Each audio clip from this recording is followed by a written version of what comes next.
The observation deck of the Galactic Council station hummed with quiet activity. Ambassador Thelnock stood before the massive viewing window, his 4 eyes scanning the darkness of space. Behind him, technicians from a dozen different species worked at their stations, monitoring the primitive FTL signature that had appeared at the edge of Council space. "How long until they arrive?" Thelnock asked, his translator device converting his clicking speech into the common language. "Approximately 2 standard hours." "Ambassador," replied a young Cathari operator, her scales shimmering under the station's lights. "The signature matches our predictions. Crude warp technology, barely faster than light. They must have just discovered the basic principles." Thelnock nodded, satisfied. This was how it always went. A new species developed faster than light travel, sent out their first exploration vessel, and the Council was there to greet them, to guide them, to control them. In his long career, Thelnock had welcomed 43 new species into the galactic community. Each time followed the same pattern. The newcomers arrived in a small ship, perhaps 20 crew members at most. They were excited, nervous, hopeful. They dreamed of joining the great community of stars, of trading technology and culture with advanced civilizations. Then came the disappointment.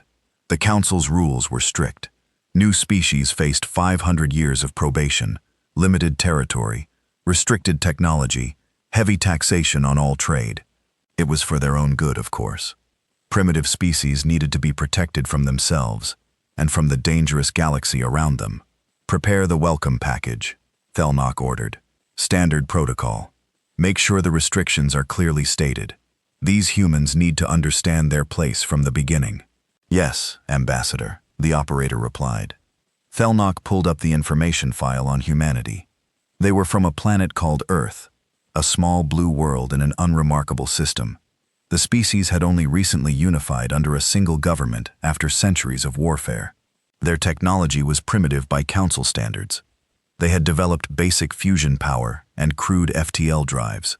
Nothing impressive. The file noted that humans were unusually aggressive for a spacefaring species. Their history was filled with wars, genocides, and conflicts. Thelnock frowned at this information. Such species needed especially firm guidance. The galaxy had no place for warlike primitives. "Ambassador, we have the greeting fleet in position," another technician reported. 5 ceremonial vessels, all equipped with standard defensive shields. "They're ready to escort the human shuttle to the station." "Excellent," Thelnock said. "Remember, everyone, this is a momentous occasion for them, their first contact with advanced civilization. We must be welcoming but firm. They need to understand that the Council maintains order in this galaxy." The technicians murmured their agreement. This was routine for them. Another primitive species. Another standard greeting. By tomorrow, the humans would be signing the probationary agreements, accepting their limitations, and beginning their long journey toward full membership in the Council. Thelnock walked back to the viewing window. The ceremonial fleet hung in space, their hulls polished to perfection. Each ship bore the symbol of the Galactic Council, a circle of stars representing unity and peace. The fleet was more for show than function. After all, what could a primitive shuttle possibly do against even a single Council vessel? "Ambassador, something is wrong," the Cathar operator suddenly said, her voice tight with concern. "What is it?" Thelnock turned from the window. "The signature. It's growing. The energy readings are increasing exponentially. This doesn't match any profile for a first contact vessel." Thelnock felt a chill run through his body. "Check your instruments. There must be an error." "No error, Ambassador. The readings are confirmed. Whatever is coming out of FTL, it's massive. Far larger than any exploration shuttle should be." Other technicians began reporting similar findings. The room's calm atmosphere evaporated, replaced by confused murmurs and worried chattering. Thelnock stared at the displays, refusing to believe what they showed. Perhaps the humans had sent multiple shuttles, a small fleet of exploration vessels. "They're dropping out of FTL," someone announced. Visual contact in 5 seconds. The main viewing screen activated, showing the area of space where the human vessel would appear. Thelnock watched, his hearts beating faster. Perhaps the readings were wrong. Perhaps this was all a technical malfunction. Then they arrived. The first thing that emerged from the swirling distortion of FTL was not a shuttle. It was a monster. A massive construct of metal and weapons that seemed to tear itself out of faster-than-light space, like a predator emerging from shadows. The main hull stretched for kilometers, bristling with gun emplacements and missile batteries.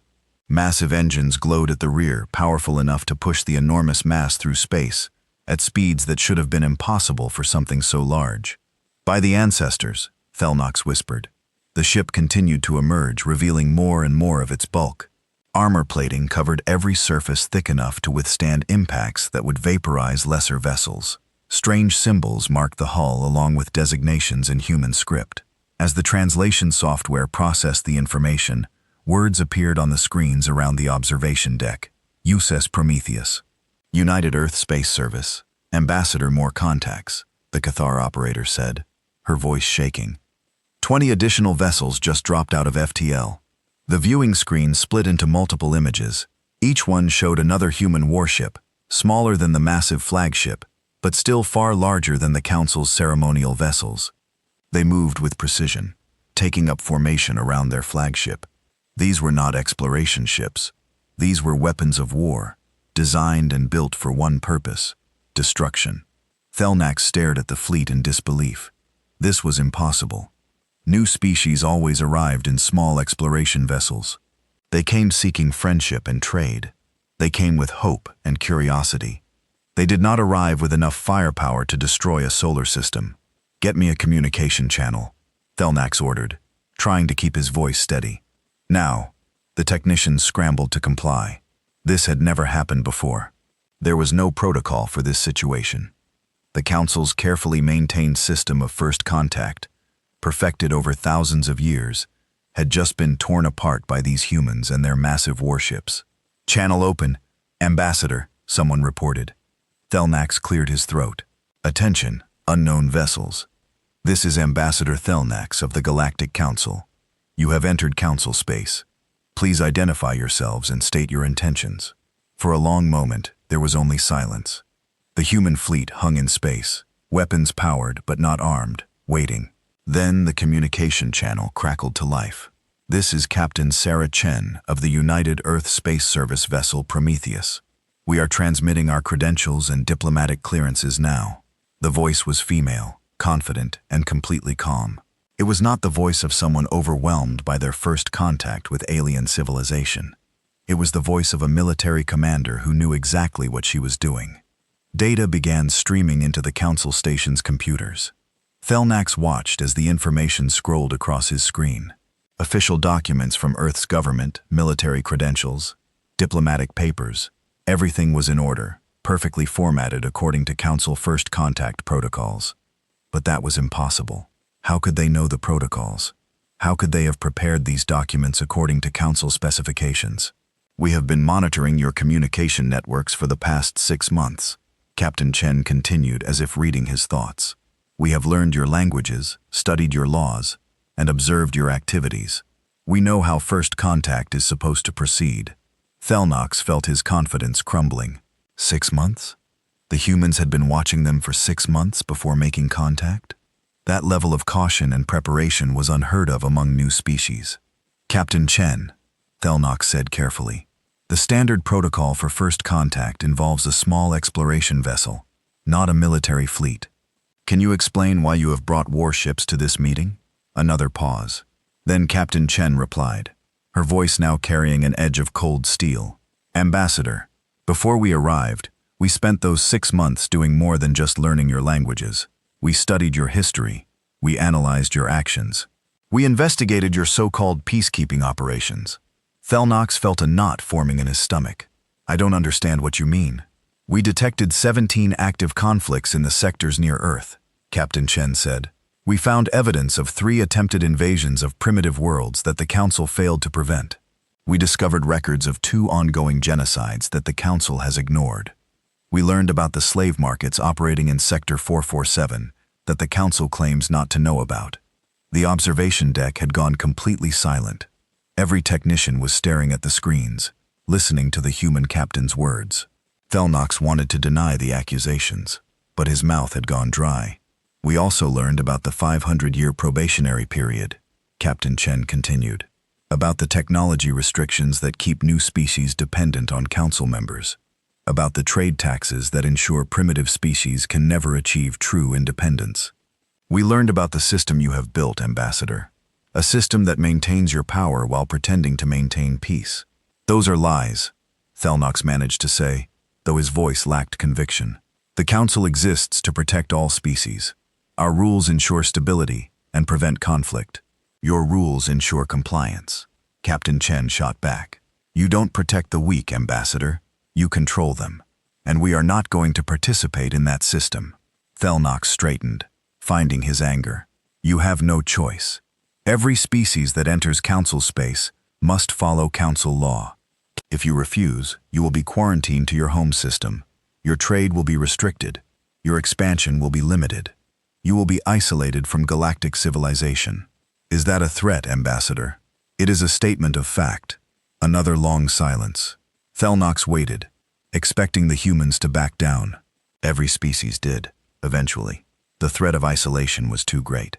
No one wanted to be cut off from the galaxy, left alone in the darkness of space.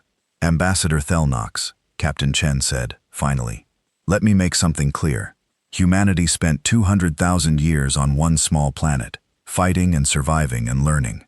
We endured ice ages with nothing but sharp sticks and fire. We survived 5 mass extinctions. We split the atom and turned nuclear fire into a power source. We reached our moon with computers less powerful than the devices your children play with. And we did all of this while killing each other in wars that consumed entire continents. She paused, letting her words sink in. We are very good at surviving, Ambassador, and we are even better at fighting. We did not come here to beg for permission to join your civilization. We came here to inform you that Earth is now a galactic power, whether you like it or not. Thelnox stared at the massive warship on his screen, at the fleet surrounding it, at the weapons that could reduce his station to atoms. He had welcomed 43 species to the galaxy. Not one of them had ever spoken to him like this. What do you want? He asked quietly. We want answers, Captain Chen replied. We want to know why the Galactic Council, with all its power and technology, allows atrocities to occur in its territory. We want to know why you claim to maintain peace while ignoring the suffering of billions. And most importantly, we want to know what you're going to do about it. The Council does not answer to primitive species, Thelnox said, trying to regain some authority. Then the Council is going to have a problem, Captain Chen said, because we are not going away, and we are not going to ignore what we have seen. The slave markets in Sector 447 are going to be shut down. The invasions are going to be stopped. The genocides are going to end. Either the Council is going to help us, or the Council is going to stay out of our way. You cannot threaten the Council, Thelnox said. We have the combined military might of 847 species. You are one world with a handful of ships. A handful of ships built specifically to fight wars that would make your conflicts look like playground disputes, Captain Chen corrected. Ambassador, I'm not here to threaten you. I am here to give you an opportunity. Work with us to fix what is broken in this galaxy. Help us protect those who cannot protect themselves, or stand aside and watch as we do it ourselves. The communication channel went silent. Thelnox stood in the observation deck surrounded by stunned technicians, staring at the human fleet that had just upended everything he knew about First Contact. These were not the grateful primitives he had expected. These were not naive explorers hoping for scraps of advanced technology. These were humans, and they had not come to ask permission. They had come to demand justice, and they had brought the weapons to enforce it. Captain Sarah Chen stood on the bridge of the USS Prometheus, watching the Council station through the main view screen. Around her, the bridge crew worked at their stations with calm efficiency. No one spoke unless necessary. No one showed fear or uncertainty. They had trained for this moment for 3 years. Ever since Earth's deep space probes had first detected signs of alien civilization. Status report, Sarah said quietly. All weapon systems are online, but not armed, replied Commander James Morrison, her tactical officer. Defensive shields at maximum. All escort vessels report ready status. We can engage in 30 seconds if needed. Sarah nodded. 30 seconds. That was all the time they would need if this went wrong. The Prometheus had been designed with one purpose in mind: to ensure that humanity's first contact with alien species happened on Earth's terms, not theirs. Every weapon system, every piece of armor, every tactical program had been built and tested with the understanding that humanity might be entering a hostile galaxy, and from what they had observed over the past 6 months, that fear had been justified. Communication from the Council Station. Reported Lieutenant Park from the communication station. Ambassador Thelnox is requesting a face-to-face meeting. He wants to discuss terms. Sarah smiled slightly. Terms. The ambassador still thought this was a negotiation where he held the power. He still believed that the council could dictate conditions to humanity. That misconception needed to be corrected quickly. Tell the ambassador that I will meet with him in 2 hours, Sarah replied. The meeting will take place aboard the Prometheus. He may bring 2 advisors, no more. Captain, is that wise? Asked Commander Morrison. Bringing council representatives aboard our flagship. They need to see what they're dealing with, Sarah said. They need to understand that we are not some primitive species they can intimidate with shows of force. Send the message, Lieutenant. Yes, Captain. Sarah turned back to the view screen. The Council's ceremonial fleet still hung in space, maintaining their distance. 5 ships, each one designed more for appearance than combat. Beautiful vessels with elegant curves and shining hulls. They looked like works of art, compared to the brutal functional design of human warships. But Sarah knew which ships would survive a real fight. We are receiving multiple communication requests, Lieutenant Park said. News agencies from across Council space are asking for statements. They want to know who we are and why we brought a military fleet to first contact. Ignore them for now, Sarah ordered. We will make our statement when we are ready. First, we need to deal with the ambassador. The bridge fell silent again. Each crew member focused on their duties. Sarah had chosen her crew carefully. Every person aboard the Prometheus had been selected not just for their skills, but for their understanding of the mission.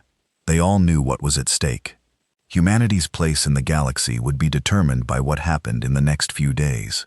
Sarah walked to her command chair and sat down, pulling up data files on her personal screen. For 6 months, Earth's intelligence services had been gathering information about the Galactic Council. They had intercepted communications, decoded databases, and analyzed thousands of hours of broadcasts. What they discovered had shocked the leadership back on Earth. The Council was not the benevolent organization it claimed to be. Behind the speeches about peace and cooperation lay a system designed to keep new species weak and dependent. The probationary periods, the technology restrictions, the trade limitations, all of it served to maintain the power of the old established species, while keeping newcomers in positions of perpetual inferiority. But that was not the worst of it. The intelligence reports had also revealed the conflicts the Council ignored, the atrocities they overlooked, and the suffering they allowed to continue, all in the name of maintaining stability and avoiding direct intervention. Earth's leaders had faced a choice. They could play along with the Council system, accepting their place as a junior member and hoping to eventually gain influence. Or they could arrive with enough power to demand respect and change. They had chosen the second option. 2 hours until the ambassador arrives, Commander Morrison said. Should we prepare a formal reception? No, Sarah replied. This is not a social visit. Set up a meeting room near the main hangar. Basic furnishings only. I want the ambassador to walk through our ship and see exactly what humanity has built. Morrison smiled grimly. Understood, Captain. The next 2 hours passed in careful preparation. The Prometheus was a warship built for combat, but it also served as humanity's flagship for first contact. Every detail had been considered. The halls were clean and well-maintained. The crew moved with discipline and purpose. And everywhere, the evidence of human military power was on display. Railgun batteries capable of accelerating projectiles to a significant fraction of light speed. Missile tubes loaded with fusion warheads. Energy weapons that could cut through armor like paper. Point defense systems designed to intercept thousands of incoming threats. And the ship's main weapon, a spinal-mounted mass driver that could punch through a moon. Sarah wanted the ambassador to see all of it. She wanted him to understand that humanity had not stumbled into space with primitive technology and naive hopes. They had come prepared for war. The ambassador's shuttle is approaching, Lieutenant Park announced. They are requesting permission to dock. Granted, Sarah said, standing from her command chair. Commander Morrison, you have the bridge. I will meet our guests at the hangar. Good hunting, Captain, Morrison replied. Sarah left the bridge and made her way through the ship's corridors. Crew members as she passed, their faces showing confidence and determination. She returned their salutes, proud of the men and women who had volunteered for this mission. They were the best humanity had to offer, and they were ready for whatever came next. The main hangar was a massive space, capable of holding dozens of shuttles and fighters. Currently, it held only a few craft, leaving plenty of room for the ambassador's shuttle to land. Sarah arrived just as the alien vessel was settling onto the deck, its engines humming as they powered down. The shuttle was beautiful in its own way, all smooth curves and elegant design. It looked like something that belonged in a museum rather than in active service. The door hissed open, and a ramp extended to the deck. Ambassador Thelnox emerged first, his tall figure moving carefully down the ramp. He wore elaborate robes decorated with symbols of his rank, and his 4 eyes scanned the hangar with obvious interest. Behind him came 2 advisors, both from different species Sarah did not recognize. Sarah stepped forward, her uniform plain and functional, compared to the ambassador's elaborate clothing. Ambassador Thelnox, welcome aboard the Prometheus. The ambassador's translator device activated, converting his clicking speech into English. Captain Chen, thank you for agreeing to meet with me, though I must say the circumstances are highly irregular. These are irregular times, Sarah replied. Please follow me. We have much to discuss. She led them through the ship, deliberately choosing a route that would take them past weapon stations and through armory sections. The ambassador and his advisors tried to maintain diplomatic composure, but Sarah could see their eyes widening as they took in the sheer scale of humanity's war-making capability. They passed a squad of Marines conducting training exercises, their powered armor making them look like mechanical giants. They walked by engineering sections where technicians maintained the massive fusion reactors that powered the ship. They saw crew members at every station, focused and professional, ready for combat at a moment's notice. Finally, they reached the meeting room Sarah had prepared. It was a plain space with a simple table and chairs, nothing like the elegant diplomatic chambers the ambassador was probably used to. Sarah gestured for them to sit. I must confess, Captain Chen, the ambassador said as he settled into his chair. This is not how I expected this meeting to proceed. Typically, first contact is a cause for celebration. There are ceremonies, exchanges of gifts, discussions of culture and art. Typically, the species making first contact is not aware that they are entering a galaxy where atrocities are allowed to continue unchecked, Sarah replied bluntly. Ambassador, let me be direct. Humanity has spent 6 months observing the Galactic Council. We have seen your laws, your customs, and your actions, and we are not impressed. One of the advisors, a reptilian being with green scales, hissed in anger. You dare insult the Council? We have maintained peace for 10,000 years. You have maintained the illusion of peace, Sarah corrected, while allowing actual suffering to continue, as long as it does not threaten Council interests. The slave markets in Sector 447, the invasion of the Kelislar homeworld, the genocide of the Thrin people, all of these are documented facts that the Council has chosen to ignore. Ambassador Thelnox raised one hand, silencing his advisor. Captain, you must understand.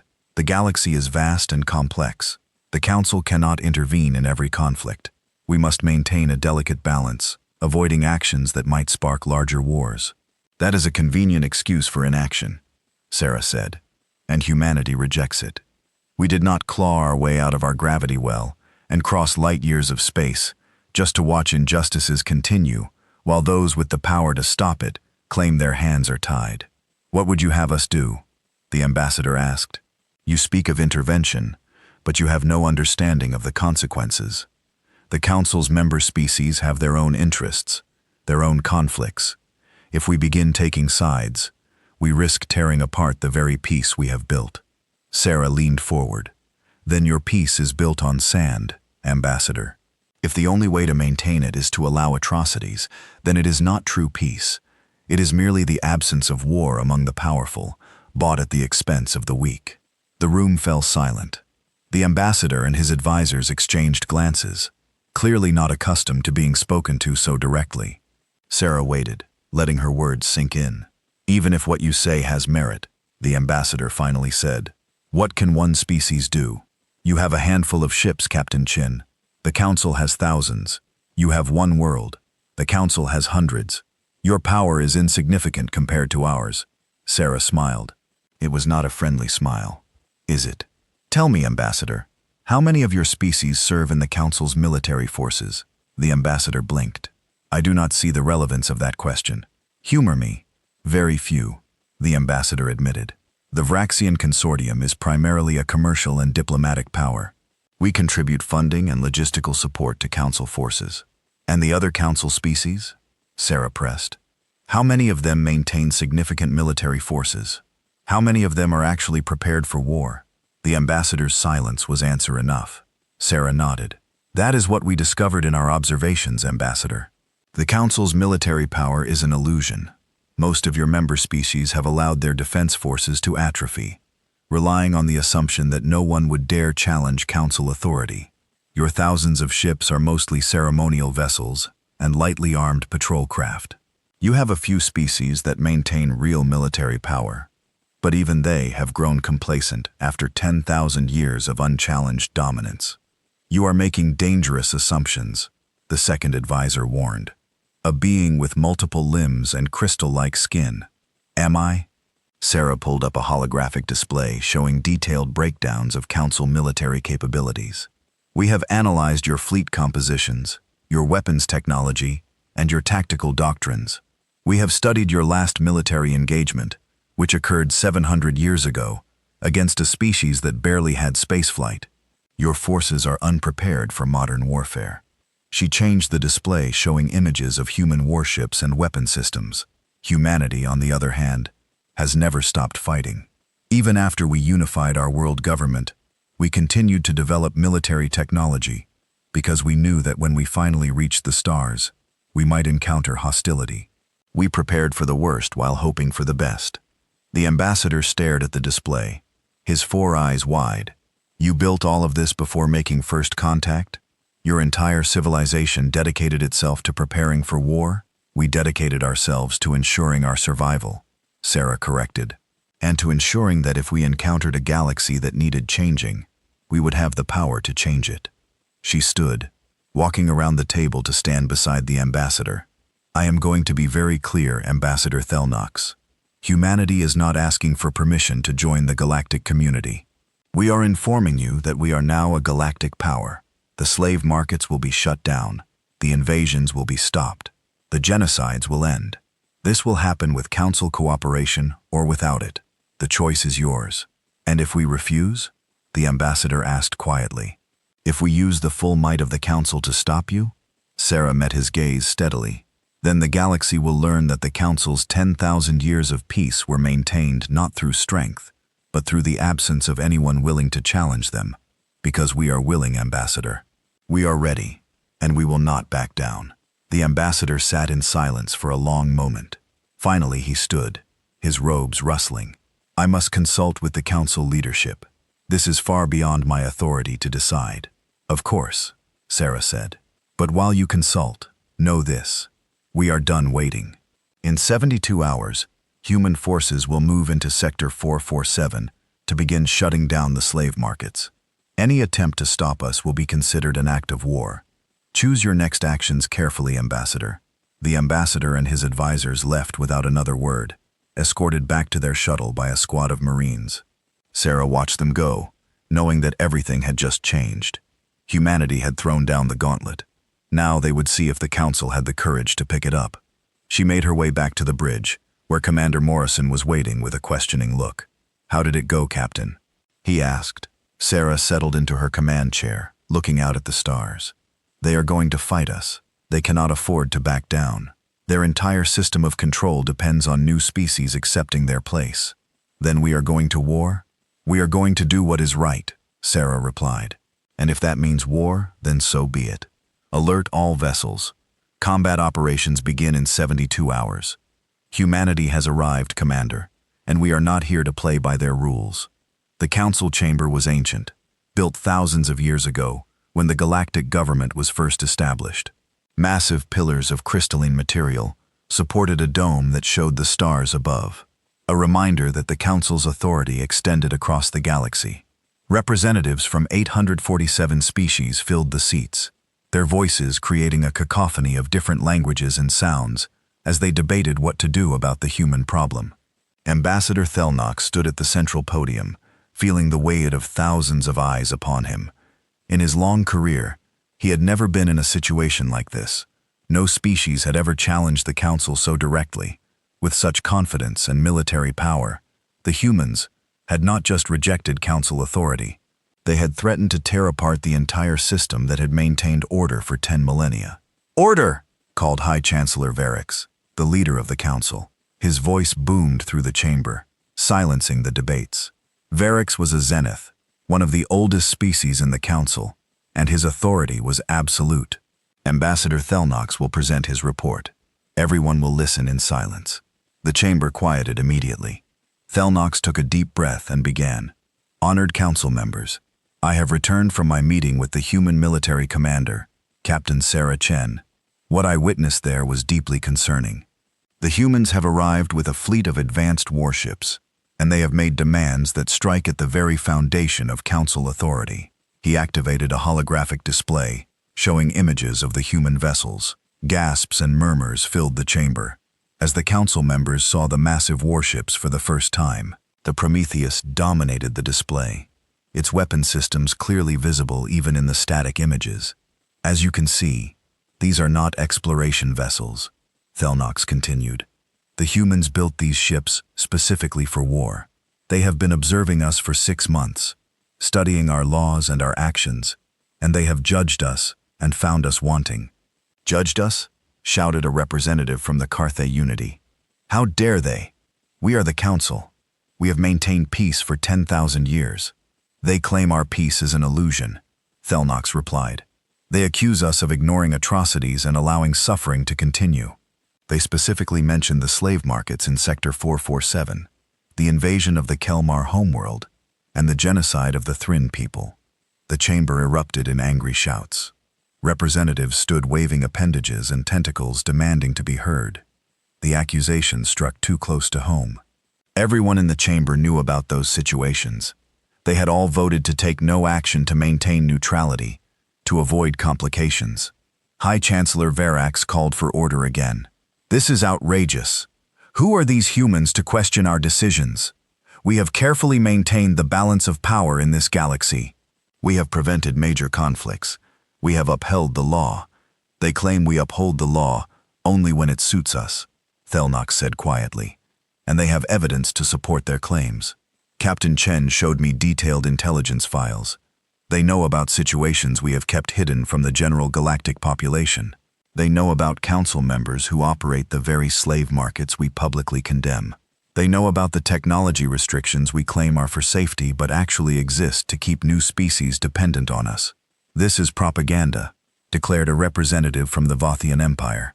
"Lies spread by a primitive species that does not understand galactic politics. With respect, Representative, the humans are not primitive," Thelnox said. "Their technology in some areas exceeds our own. Their warships are far more advanced than anything in the Council fleet, and they are willing to use them." He paused, letting that information sink in before delivering the worst news. "The humans have given us an ultimatum. In 72 hours, they will move into Sector 447 to shut down the slave markets. They have stated that any attempt to stop them will be considered an act of war." The chamber fell silent. For a long moment, no one spoke. Then High Chancellor Varix stood, his massive form towering over the podium. "This is unacceptable. The Council cannot be threatened by a single species. We must respond with strength. We must show these humans that their weapons do not frighten us." Cheers erupted from many of the representatives. They nodded their agreement, their various forms of communication showing support for a strong response. Thelnock watched them and felt a growing sense of dread. They did not understand. They had not seen the human warships up close. They had not looked into Captain Chen's eyes and seen the absolute determination there. "High Chancellor," Thelnock said, raising his voice to be heard, "I must advise caution. The humans are not like other species we have dealt with. They are prepared for war. They want war. Everything about their arrival suggests they expected us to respond with force. Then they will learn the price of their arrogance, Varric declared. I propose we send a peacekeeping fleet to intercept them. 50 vessels fully armed with clear instructions to escort the human ships back to their home system. If they resist, they will be destroyed. We will make an example of them that will be remembered for the next 10,000 years. The proposal was met with overwhelming approval. Representatives across the chamber voted yes, their confidence restored by the High Chancellor's strong words. Only a few abstained, mostly species that had remained neutral throughout the debate. None voted against the measure. Thelnox wanted to object, but he knew it would be useless. The council had made its decision. They would respond to the human threat with overwhelming force, just as they always had in the past when faced with challenges to their authority. The vote is unanimous, High Chancellor Varric announced. Admiral Kresh, you will command the peacekeeping fleet. Select your finest ships and crews. You will intercept the humans before they reach Sector 447 and compel them to return to their home system. Use whatever force is necessary. Admiral Kresh stood, a warrior from the Dranthi Collective, one of the few species in the council that maintained a strong military tradition. He was old, scarred from dozens of conflicts, and he radiated confidence. It will be my honor, High Chancellor. We will teach these humans humility. As the chamber erupted in approving cheers, Thelnox quietly left the podium. He made his way to his private office, his mind troubled by what he had witnessed. The council was making a terrible mistake. They were so convinced of their own superiority, so certain that no one would dare challenge them, that they could not see the danger ahead. He sat at his desk and pulled up the files on human history that his staff had compiled. What he read there did nothing to ease his concerns. Humans had spent their entire existence fighting. They had survived ice ages, plagues, and natural disasters that would have destroyed other species. They had fought wars with weapons ranging from sharp and stones to nuclear bombs. They had killed billions of their own kind in conflicts over resources, ideology, and territory. And then they had stopped fighting each other and turned their attention to the stars. All that aggression, all that skill at warfare, all that determination to survive, now focused outward. The council was about to face a species that had perfected the art of war over 200,000 years of constant conflict. A message appeared on his screen. It was from Captain Chen, transmitted directly to his personal communication device. Thelnox hesitated before opening it, not sure he wanted to read what the human had to say. The message was brief. Ambassador, I hope your leaders choose wisdom over pride, but I suspect they will not. Please know that what happens next is not your fault. You tried to warn us about each other. That counts for something. Captain Sarah Chen Thelnox stared at the message, feeling a chill run through his body. The human captain had predicted exactly how the council would respond. She had known they would send a fleet.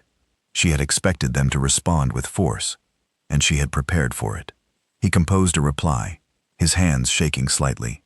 Captain, please reconsider your course of action. The council is sending 50 warships to intercept you. There will be no way to avoid conflict. Surely we can find a diplomatic solution that does not require bloodshed. The response came quickly. Ambassador, we have already considered every possibility. The slave markets in Sector 447 have been operating for 300 years. The Kelmar have been fighting for their survival for a decade. The Thryn genocide has been ongoing for 5 years. How much longer should they wait while the council debates and does nothing? How many more beings must suffer while we search for diplomatic solutions that will never come? No, Ambassador. The time for talking has passed. Now is the time for action. Thelnox read the message several times, understanding the truth in the human's words. The council had failed. For all their talk of peace and justice, they had allowed terrible things to happen. They had maintained their comfortable positions while others suffered, and now someone had arrived who was willing to do something about it. He thought about warning Captain Chen about Admiral Kresh, about telling her that the council's fleet was commanded by one of the finest military minds in the galaxy, but he suspected she already knew. The humans had been watching for 6 months. They had studied the council's military forces. They knew what they were facing. Instead, he sent a different message. "Then I wish you good fortune, Captain, and I hope that when this is over, some good will come from it." The reply was simple. "Thank you, Ambassador. I hope so too." Meanwhile, across the galaxy, Admiral Kresh was assembling his fleet. He chose his ships carefully, selecting vessels from the Council's most powerful military species. Tranthi battlecruisers with heavy armor and powerful weapons, folding destroyers known for their speed and maneuverability, Korthan carriers loaded with fighter craft. Each ship was crewed by experienced warriors, veterans of the few conflicts the Council had faced over the centuries. Kresh stood on the bridge of his flagship, the Eternal Vigilance, watching as his fleet assembled in space. 50 ships, the largest force the Council had deployed in over a century. It was more than enough to deal with a handful of primitive human vessels. The Admiral felt confident that this would be a simple operation. The humans would see the overwhelming force arrayed against them and surrender. If they were foolish enough to fight, they would be destroyed quickly. He opened a communication channel to his fleet. "Attention, all vessels. We face a species that has dared to threaten the Galactic Council. They believe their crude weapons can challenge 10,000 years of civilization. They are wrong. We will intercept them, compel their surrender, and escort them back to their home system. If they resist, we will destroy them utterly. Let this be a lesson to any who might consider challenging Council authority. Ready your ships. We depart in 1 hour." The fleet responded with acknowledgments from 50 different captains. All of them were ready. All of them were confident. None of them understood what was coming. Back on the Prometheus, Captain Chen received reports of the Council fleet's assembly. She studied the data her sensors had collected, analyzing the composition and capabilities of each vessel. Commander Morrison stood beside her, reviewing the same information. 50 ships, Morrison said quietly. "That's more than we expected." "Is it?" Sarah replied. "They want to show overwhelming force. They want us to be intimidated. But look at the ships they have chosen, Commander. Battle cruisers designed for ship-to-ship combat at close range. Destroyers built for chasing down pirates. Carriers full of fighters that have never faced modern point defense systems. They are bringing the wrong tools for this fight, because they do not understand what kind of fight this will be," Morrison said, understanding dawning in his eyes. "Exactly," Sarah confirmed. "They think this will be a traditional engagement. 2 fleets meeting in space, exchanging fire until one side surrenders or is destroyed. They expect us to follow their rules of engagement, their customs of warfare. They have no idea what humanity is capable of when we decide the rules no longer apply." She pulled up tactical displays showing the projected intercept point between the 2 fleets. "We have 72 hours before we reach Sector 447. The Council fleet will intercept us well before that, probably in about 60 hours. That gives us time to prepare." "Orders, Captain?" Morrison asked. Sarah smiled, but there was no humor in it. "Contact Admiral Zhang on the carrier group. Tell her to prepare for full strike operations. Contact Captain Rodriguez on the stealth squadron. Tell him to begin infiltration protocols and get me Lieutenant Commander Okafor. I need her cyber warfare team ready to go." As Morrison moved to carry out her orders, Sarah returned her attention to the view screen. Out there, the Council fleet was preparing to teach humanity a lesson. They believed they were the superior force, the experienced warriors who would easily defeat these newcomers. They were about to learn a very different lesson. They were about to discover that humanity had studied war, not as an occasional necessity, but as a fundamental part of their existence. They had refined it, perfected it, and elevated it to an art form. And they were about to demonstrate to the galaxy exactly what that meant. The Council wanted to show strength. Humanity would show them devastation. The Council wanted to maintain order. Humanity would show them chaos. The Council wanted to preserve their comfortable system. Humanity would burn it down and build something better from the ashes. Captain Sarah Chen looked at the stars and prepared for war. Not because she wanted it, but because it was necessary. Because sometimes the only way to create real peace was to destroy the false peace that had come before. The countdown had begun. In 60 hours, the galaxy would change forever. The Council's peacekeeping fleet emerged from faster-than-light travel in perfect formation. 50 warships arranged in a display of overwhelming force, their weapons powered, and shields at maximum. Admiral Kresh stood on the bridge of the Eternal Vigilance, feeling satisfied with his fleet's precision. This would be a textbook operation. Show superior force. Demand surrender. Enforce Council will. Sensor contact, reported his tactical officer. Human fleet detected. Distance, 200,000 kilometers. They are holding position. Visual, Kresh ordered. The main screen showed the human fleet. 21 vessels in total, arranged in what appeared to be a defensive formation around their massive flagship. To Kresh's experienced eye, they looked nervous. They had stopped running. They were waiting. Perhaps they had finally realized the futility of challenging the Council. Open a channel, Kresh commanded. Let me speak to their commander. The communication system activated, and Captain Chen's face appeared on the screen. She looked calm, almost relaxed, sitting in her command chair. That confidence bothered Kresh more than he wanted to admit. She should be showing fear, or at least concern. Instead, she looked like someone waiting for an expected appointment. I am Admiral Kresh of the Galactic Council Defense Forces, he announced. You are ordered to power down your weapons and prepare to be escorted back to your home system.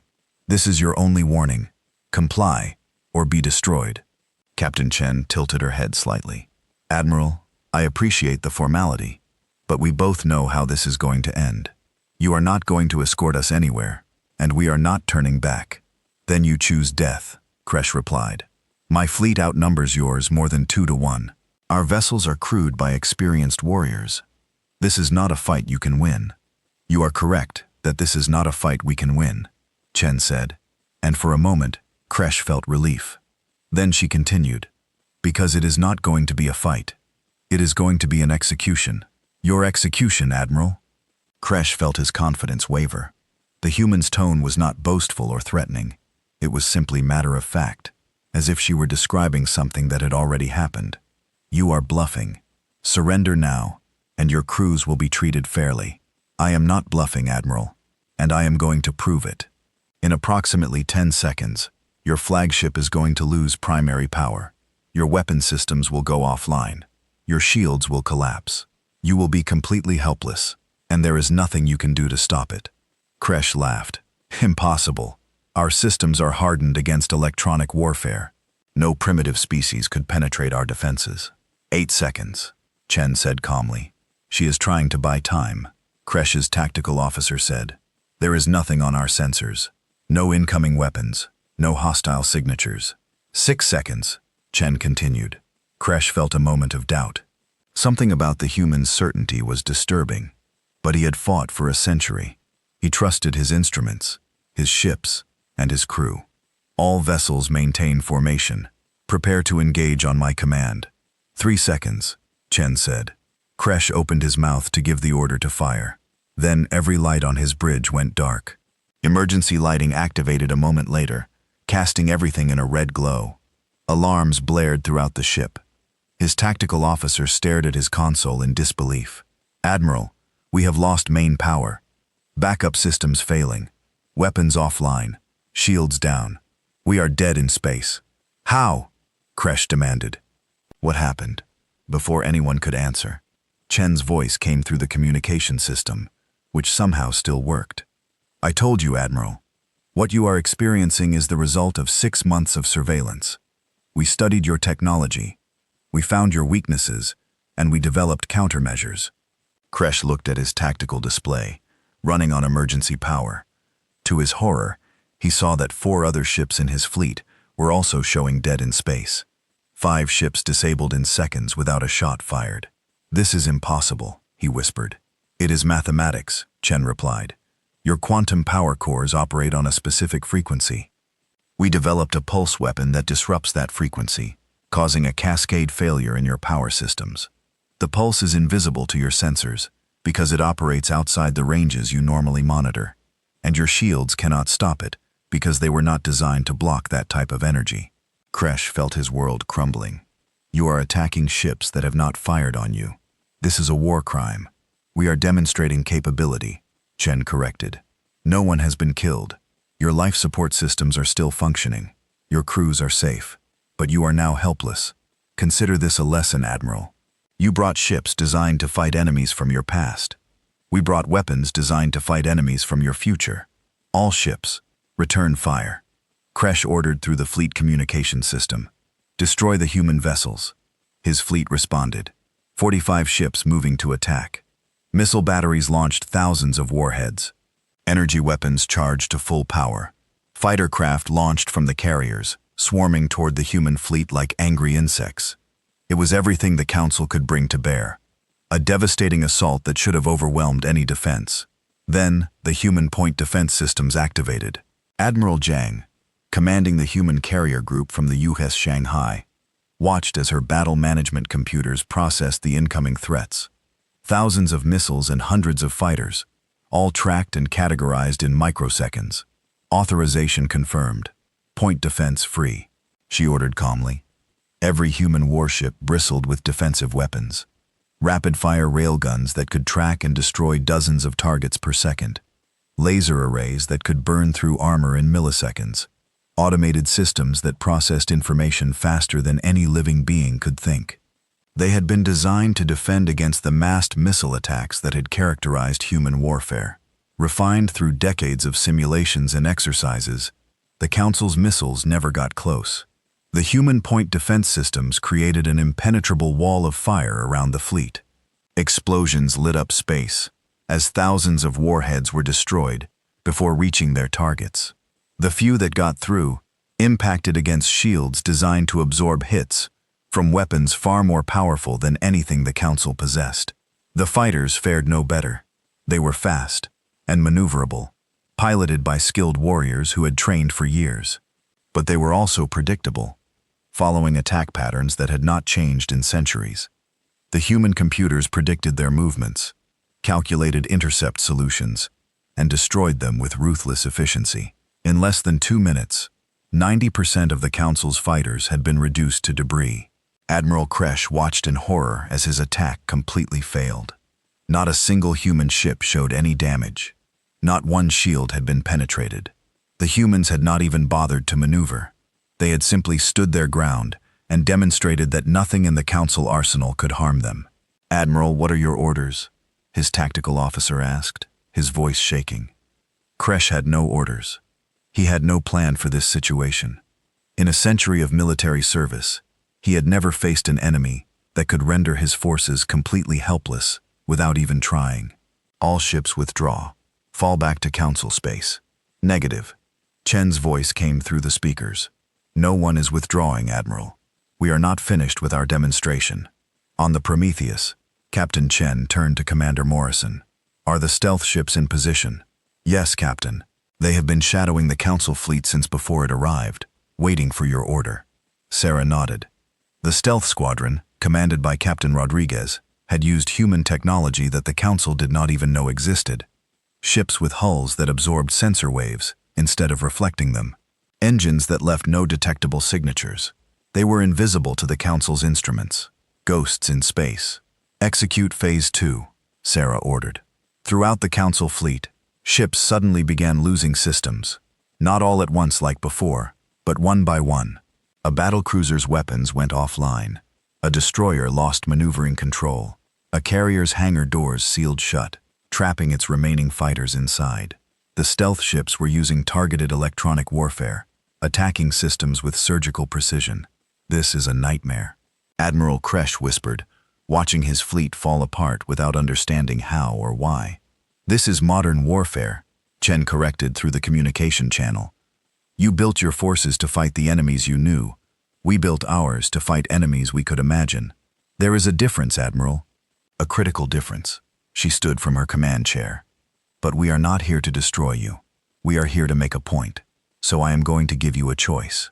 You can continue trying to stop us, and we will continue dismantling your fleet piece by piece, until nothing remains operational. Or you can withdraw now, return to the Council, and tell them what you witnessed here today." "Why?"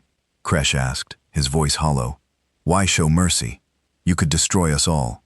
"Because destruction was never our goal," Sarah replied. "We came here to change the galaxy, not to conquer it. We want the Council to understand that their way of doing things is over. The weak will no longer be ignored. The suffering will no longer be tolerated. Justice will no longer be delayed for the sake of political convenience. She paused, looking directly at the Admiral through the screen. But we also understand that real change cannot come through total destruction. We need the Council to work with us, to use their influence and resources to make things better. So we are giving you the chance to be part of the solution, instead of part of the problem. Admiral Kresh sat in silence for a long moment. His pride screamed at him to continue fighting, to find some way to strike back at these arrogant humans. But his experience told him the truth.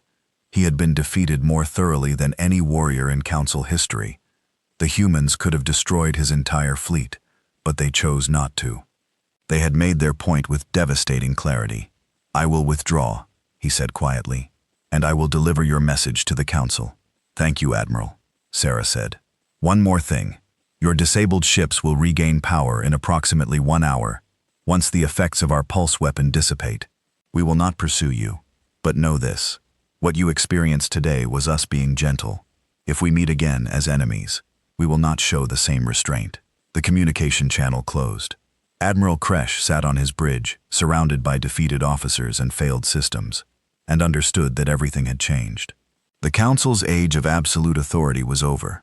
A new power had arrived in the galaxy, one that could back up its words with overwhelming force. He gave the order for his fleet to withdraw, watching as his ships limped away from the battlefield.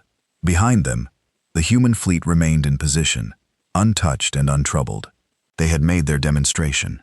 They had proven their point, and they had done it in just 14 minutes.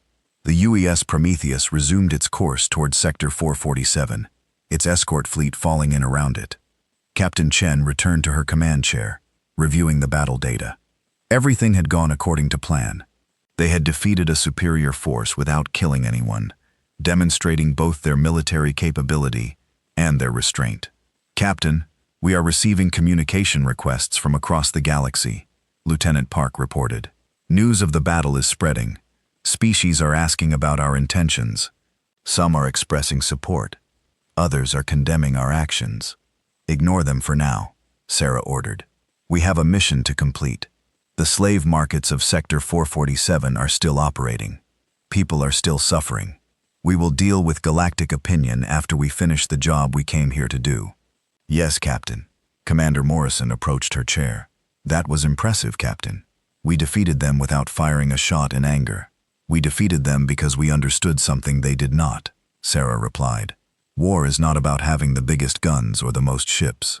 It is about understanding your enemy better than they understand themselves. It is about preparation, innovation, and the willingness to do what is necessary." She looked out at the stars ahead.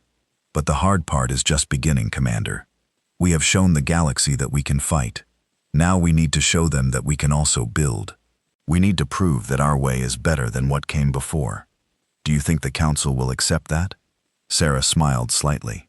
"I think they do not have a choice anymore. We have just rewritten the rules of galactic power. Now comes the difficult part. Using that power to create something better than what we tore down." The Prometheus continued on its course, carrying with it the hopes of billions who had waited too long for justice.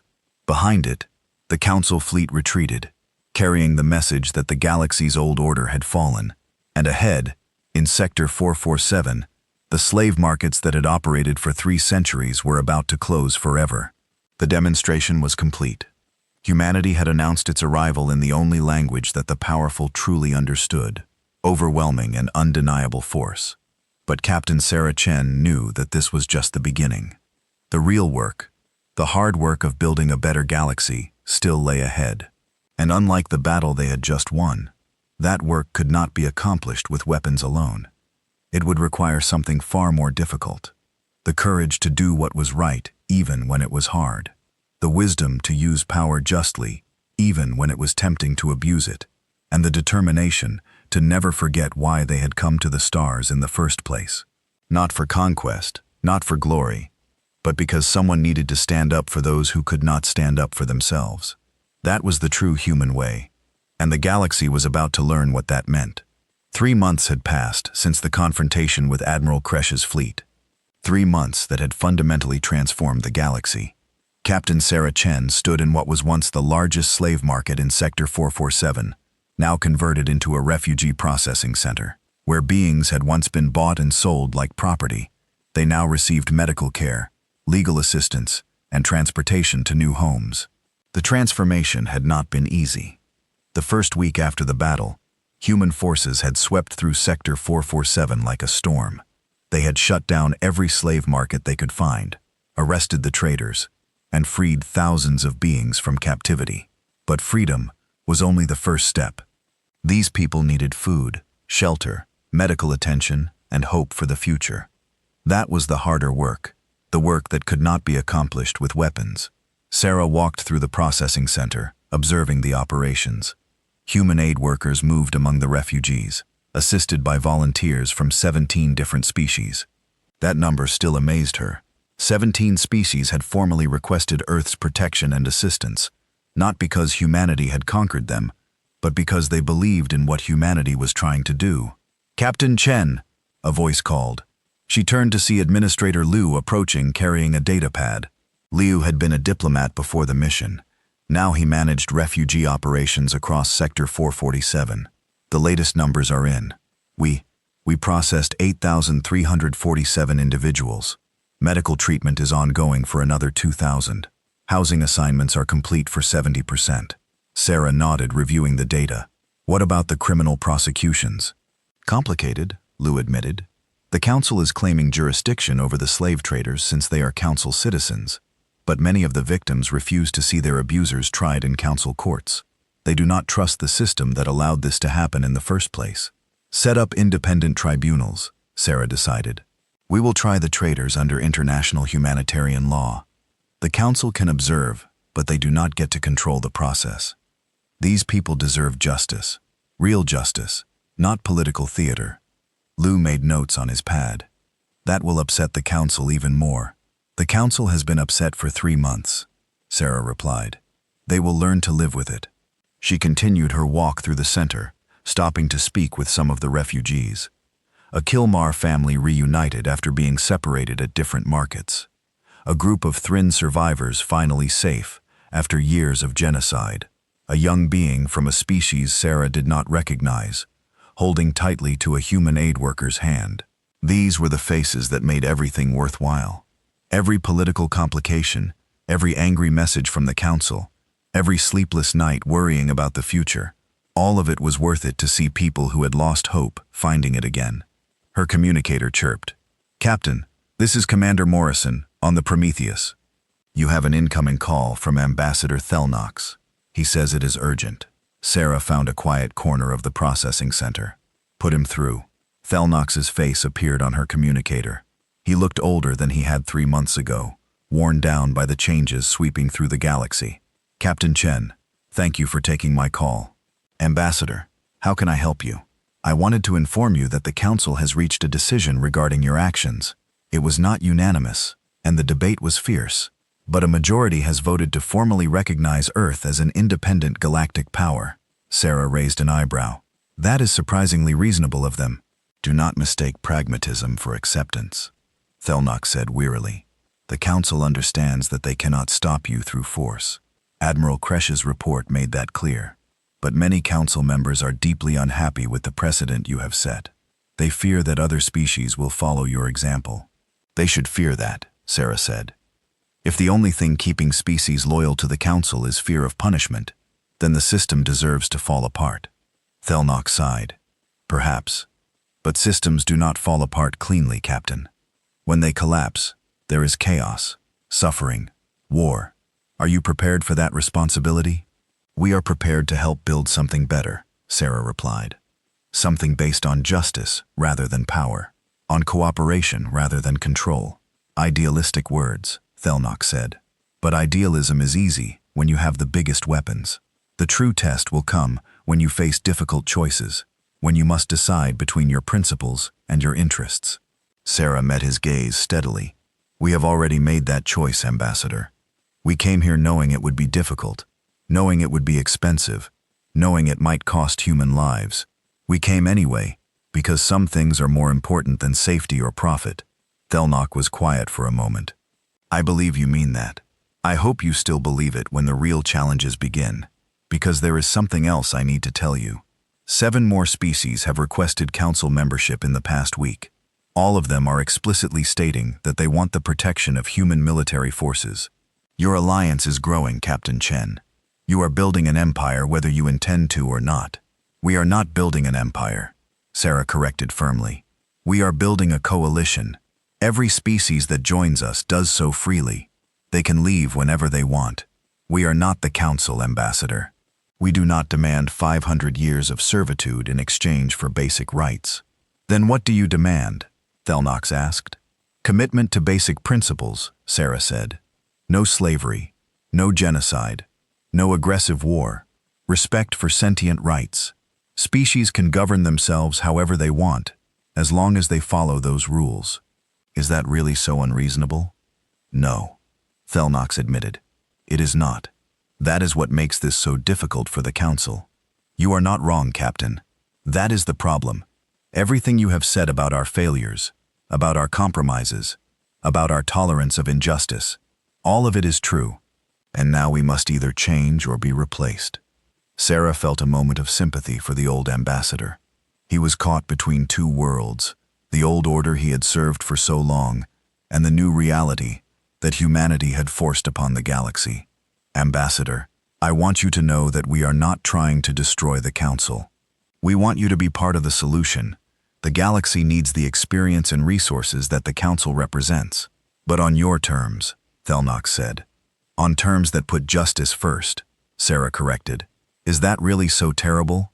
Before Thelnox could answer, an alarm sounded through the processing center. Sarah immediately shifted into combat mode. What is happening? Captain, this is Morrison. We have multiple contacts entering the sector. 15 ships, unknown configuration, moving fast. They are not responding to hails. Sarah ran toward the exit. Get everyone to shelters. Launch alert fighters. I am on my way back to the Prometheus. Captain, wait, Thelnox called through the communicator. Those ships are from the Dravox hierarchy. They are one of the species whose slave trading operations you shut down. They have been making threats for weeks, but we did not think they would actually attack.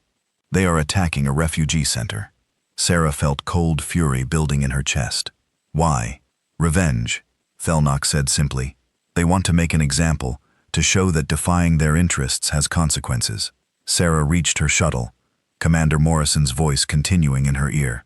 The Dravok fleet is powering weapons. Estimate 10 minutes until they are in firing range. Captain, we need to evacuate the center, but there are over 10,000 people here. We will never get them all out in time. Sarah jumped into the shuttle, her pilot already firing up the engines. Then we do not evacuate, we defend. Get the Prometheus between those ships and the center. Deploy all defensive platforms, and somebody get me Captain Rodriguez and his stealth squadron. The shuttle launched, accelerating hard toward orbit. Through the viewport, Sarah could see the Dravok ships approaching. They were older designs, not as advanced as human warships, but they had numbers, and they clearly did not care about civilian casualties. All human vessels.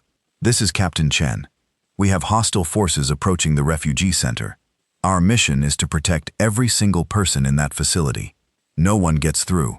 No one. Acknowledgements came from 20 human warships. They moved into defensive positions, creating a wall between the Dravok fleet and the planet.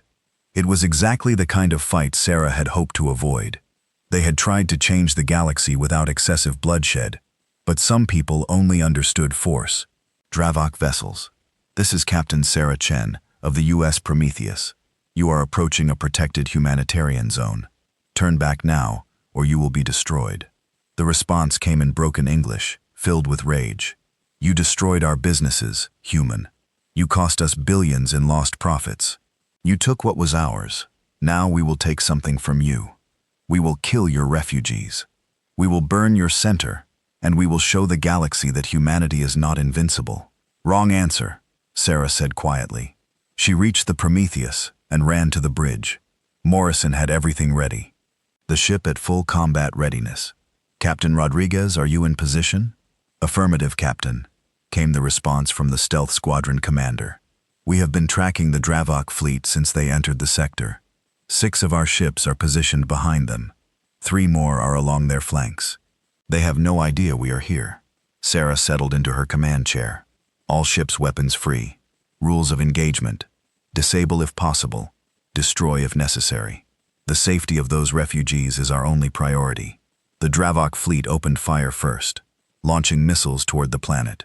They probably expected the humans to intercept them, to waste their defensive fire on the first salvo while the real attack came through. But they did not understand how human defensive systems worked. The missiles were destroyed almost casually, the human point defense systems barely taxed by the attack. Before the Dravok could launch a second salvo, the stealth squadron struck. Appearing from nowhere, human warships materialized among the enemy fleet like avenging ghosts. Railgun fire tore through hulls. Missiles crippled engines. In seconds, the Dravok formation was in chaos. "Target their weapon systems," Sarah ordered. "I want them disabled, not destroyed. There has been enough death today." Her crew executed perfectly. Precision strikes took out weapons, batteries, and propulsion systems. The Dravok ships were left drifting in space, helpless but intact. Not one had been destroyed, not one crew member killed. But 15 warships had been reduced to scrap metal in less than 5 minutes. Sarah opened a channel to the Dravok commander. "This is over. Power down your remaining systems and prepare to be boarded. You will be tried for attempted mass murder, and this time there will be no council to protect you." The Dravok commander's face appeared on screen, showing shock and fear. He had expected to terrorize defenseless refugees. Instead, he had run into a military force that had turned his attack into a demonstration of human superiority. "You cannot do this. We are a council member species. We have rights." "You had rights," Sarah corrected. "You lost them when you decided to attack civilians. Your species can remain in the council if they want, but you and everyone involved in this attack will face justice." She closed the channel and turned to Morrison. "Secure the prisoners. Send aid to any Drava crew members who need medical attention, and increase patrols around the refugee center. If there are other species planning similar attacks, they need to understand what will happen to them." "Yes, Captain." Sarah slumped back in her chair, feeling exhaustion wash over her. 3 months of constant vigilance, of political maneuvering, of trying to change a galaxy that did not want to change, and still there were those who would rather see people suffer than accept that the old ways were over. Her communicator chimed again. "Ambassador Thelnox, Captain, I witnessed what just happened. That was remarkable restraint. You could have destroyed those ships. We are not here to destroy, Ambassador. We are here to protect. There is a difference. I am beginning to understand that," Thelnox said slowly, "and I think others in the council are as well. What you just did, protecting civilians at great risk to yourselves, refusing to kill even when attacked, that sends a powerful message, perhaps more powerful than your military victories." "That was always the point," Sarah said. "Anyone can break things, Ambassador. The real strength is in building and protecting. That is what humanity wants to bring to the galaxy." After the conversation ended, Sarah remained on the bridge looking at the tactical display. The refugee center was safe. The Dravok were in custody. Another crisis managed. Another threat neutralized.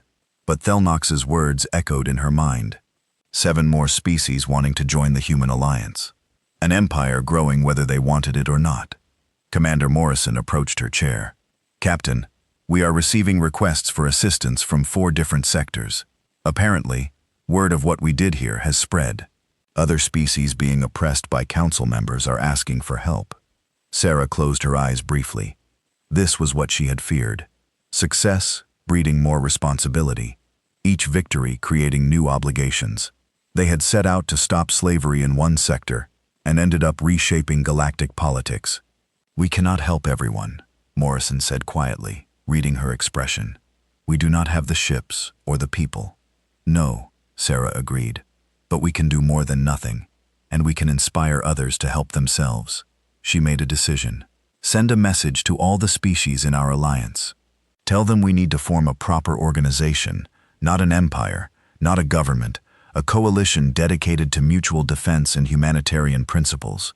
Each species contributes according to their ability. Each species benefits according to their need."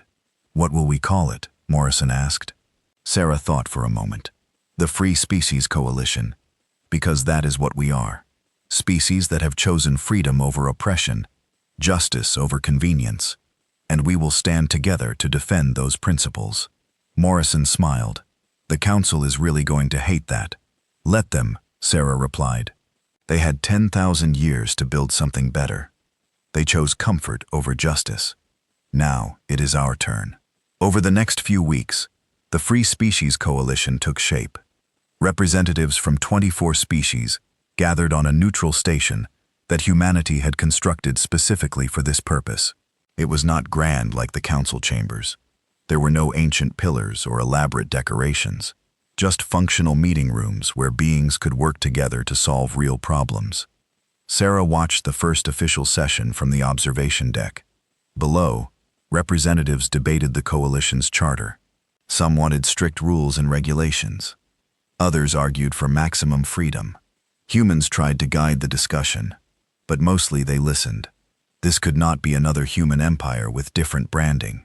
It needed to be genuinely collaborative. Ambassador Thelnock stood beside her, having accepted an invitation to observe. The council had not formally endorsed his presence, but they had not stopped him either. That ambiguity was becoming typical of council responses to humanity. They could not defeat the humans, but they were not ready to join them either. "They argue like children," Thelnock observed, watching the debate below. "They argue like free beings," Sarah corrected. "No one is telling them what to think. No one is threatening them with isolation if they disagree. This is what real cooperation looks like. It is messy and slow, but it is honest." "And when they cannot agree?" Thelnock asked. "When their interests conflict?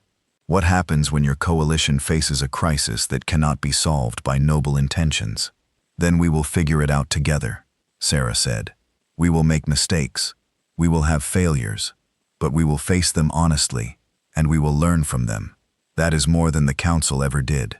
Thelnock was quiet for a long moment. "You know, when you first arrived, I thought you were naive, dangerous idealists who did not understand the complexities of galactic politics. But now I wonder if we were the naive ones. We thought the galaxy would always work the way it had. We thought our system was permanent. You showed us how fragile it really was." "Your system was not fragile," Sarah said. "It was hollow, built on power rather than principle. When someone challenged it, there was nothing inside to hold it together. And you think your system will be different?" Sarah considered the question carefully. "I think our system will be transparent. When we fail, everyone will see it. When we succeed, everyone will benefit. That is all we can promise. Not perfection, but honesty. Not absolute security, but genuine justice." A commotion below drew their attention. A representative from the Kelmar was standing, speaking passionately. The translation system carried his words to the observation deck. "For 10 years, we begged the council for help. For 10 years, they debated and delayed while our people died. In 3 months, humanity has done more for us than the council did in a decade. That is why I support this coalition. Not because humans are perfect, but because they act. Because they care more about results than procedure." Applause erupted from many of the representatives. Not all. Some species were still cautious, still unsure, but enough to show that something real was forming here. Something that could last. "Captain Chen," a voice said behind them. Sarah turned to see Admiral Jiang approaching. "We have a situation. The Council has announced a major policy reform. They are abolishing the 500-year probationary period for new species. They are also creating an independent body to investigate humanitarian violations." Sarah felt a surge of satisfaction. "They are adapting because you forced them to," Thelnock said. "They know that if they do not reform, they will become irrelevant. Species will leave the Council and join your coalition instead." "Then everyone wins," Sarah said. "The Council improves. Our coalition grows, and beings across the galaxy benefit from the competition between our systems." "Is that what you wanted all along?" Thelnock asked. "Not to destroy the Council, but to force us to be better? We wanted justice, Ambassador, however we could achieve it. If the Council wants to be part of that, we welcome it. If not, we will do it without them." More weeks passed. The Free Species Coalition officially formed, adopting a charter that emphasized mutual defense, humanitarian principles, and voluntary cooperation.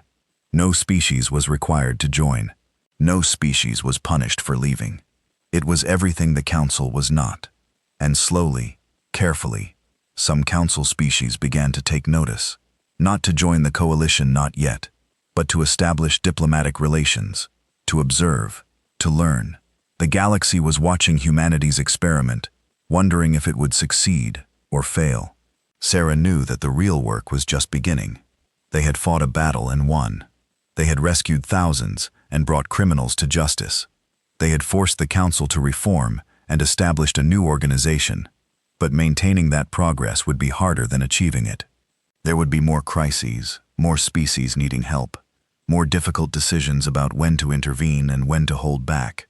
The coalition would face internal disputes. They would make mistakes. They would sometimes fail. But for the first time in 10,000 years, the galaxy had a real alternative to Council rule. For the first time, the weak had protectors who genuinely cared about their welfare. For the first time, justice was not just a word used to justify an action, but a principle backed by real power. Captain Sarah Chen stood on the observation deck of the coalition station, looking out at the ships from 24 different species working together. Human warships stood alongside vessels from species that had been Council members just months ago. Former enemies cooperating because they believed in something larger than themselves. Commander Morrison joined her, holding 2 cups of coffee. He handed her one. Quite a view. Yes, Sarah agreed. 3 months ago, we were hoping to make a small difference. Now look at what we have started. Do you think it will last? Morrison asked. Sarah sipped her coffee, considering the question. I think it will evolve. It will change. New challenges will force us to adapt. But the core idea that the strong should protect the weak, that justice matters more than convenience, that cooperation beats domination, I think those ideas will endure, because we have the military power to enforce them. No, Sarah said, because they are right. And in the long run, being right matters more than being strong. We have given the galaxy proof that a different way is possible. What they do with that proof is up to them. Far across the galaxy in the Council chambers, High Chancellor Varix addressed the assembled representatives. The chamber was less full than it had been 3 months ago. Several species had withdrawn their membership. Others had reduced their participation. The age of absolute Council authority was clearly over. The humans have won, Varix said quietly. Not through conquest, but through example. They have shown the galaxy that our system is not the only option. Now we must decide who we want to be. Do we cling to the old ways and watch our authority continue to erode? Or do we embrace real reform and rebuild the Council into something worthy of the name? The debate that followed was fierce. Some representatives wanted to fight back, to reassert Council dominance through economic pressure or political maneuvering. Others argued for accommodation, for finding ways to work with the human coalition. Still others advocated for fundamental restructuring, admitting that the Council had failed and needed to be rebuilt from the ground up. In the end, no consensus was reached. The Council remained divided, uncertain of its future. But that uncertainty was itself a kind of progress. For the first time in millennia, the Council was questioning itself, and in that questioning lay the possibility of genuine change. Aboard the Prometheus, Sarah received a final message from Ambassador Thelnox before he returned to Council space. Captain Chen, I wanted to thank you. Not for what you have done to the Council, but for what you have shown us. We became so comfortable in our power that we forgot why we existed. We maintained order, but forgot about justice. You reminded us of what we should have been. Whether the Council can reform itself remains to be seen, but at least now we are trying. That is your doing. Sarah composed her reply carefully. Ambassador, humanity did not come to the stars to lecture others. We came because we believed we could make a difference. The galaxy is large enough for both the Council and the Coalition, large enough for many different approaches to governance and justice. What matters is that we all keep trying to do better. Good luck with your reforms, Ambassador. We will be watching and hoping for your success. She sent the message and returned to her duties. There was always more work to do, more refugees to process, more systems to patrol, more species requesting assistance or information. The Free Species Coalition was growing faster than anyone had anticipated, and with that growth came new responsibilities. But Sarah did not regret their choices. They had come to the stars with weapons, yes, but also with principles. They had used their power not for conquest, but for protection. And in doing so, they had changed the galaxy forever. The humans had arrived not as conquerors or supplicants, but as partners. They offered strength to the weak and challenged the strong. They refused to accept that injustice was inevitable or that suffering was acceptable. They demanded better, not just for themselves, but for everyone. And slowly, gradually, the galaxy was learning to demand better as well. Captain Sarah Chen looked at the stars and smiled. They had expected a shuttle, a handful of naive explorers hoping for scraps of advanced technology. Instead, Earth had sent warriors with principles, diplomats with weapons, and idealists who understood that sometimes the only way to build peace was to first destroy the systems that prevented it. The galaxy would never be the same, and that was exactly what humanity had intended. The journey was far from over. There would be setbacks and challenges, victories and defeats. But for the first time in 10,000 years, the galaxy was moving in the right direction, not because anyone forced it to, but because someone finally showed that a better way was possible, and that someone was humanity. They came not in peace, but for peace. They came not with empty hands, but with full hearts. They came not to join the galaxy as it was, but to help build the galaxy as it should be. That was the human way. That was the lesson Earth brought to the stars, and the galaxy slowly but surely was learning to listen.